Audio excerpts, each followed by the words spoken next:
Okwu na-ekwu na bụ na-agara onye na-akpọ Prophet Ebuka Obi. Ọ na-agara onye na-akpọ Prophet Ebuka Obi. Because amam the reason ndị mmadụ nọkọta nnọọ a na-atakọrọ onye na-enweghị o mere. Ndị mmadụ na-atakọrọ onye na-enweghị o mere atọ. Unu na-akpọ Prophet Ebuka Obi Master of Arrange. Unu ama many people Prophet Ebuka Obi na-azụ na school. Unu ama many people ọ na-efeed nri. Who just watch this bag of rice in Nafuna? This bag of rice, the bag of rice, ebupute KK workers. How many pastors know in this our country called Nigeria gaming? Madu know in this country, even both pastors and 11 fathers. How many people they made this type of thing? What's this type of bag of rice? Ebupute KK workers, KK workers.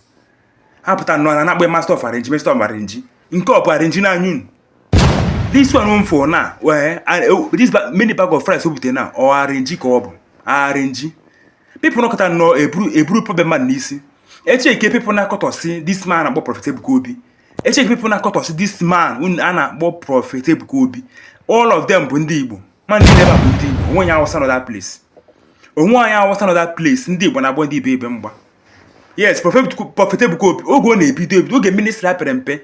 Onwe no ku maka oge ministry ya na-ebido onwe na-ekwu maka oge ka perempe oge ọ nọ na Basha oge Prophet Ebuka Obi na bido na Basha onwe na-ekwu maka keta ministry develop go onye ọbụla eburu ya n'isi Prophet Ebuka Obi ka Prophet Ebuka Obi is a lie.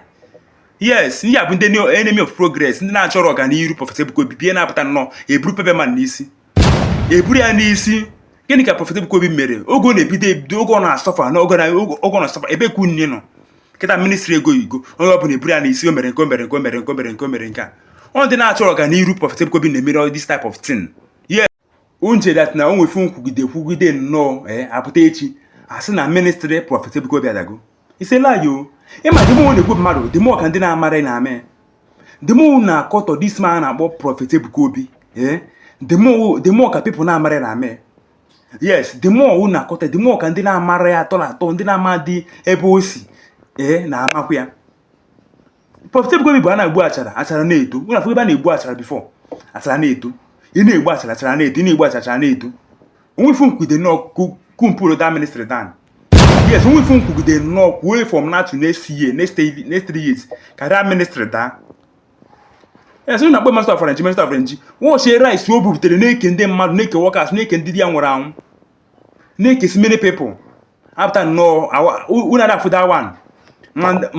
Mandagere nwaanyị ọ na-enyesi aka ọ pụta onye fama ndị data dị 200,000 unu adị afụra one arrange bụ that one ọ na-eme arrange unu afụra unu adị share that one but ọ bụkwa na nke emofi otu na ifo paper share we ọgụnwe ifu mere na ọkọ Prophet Ebuka Obi kumpolo down. It's a lie.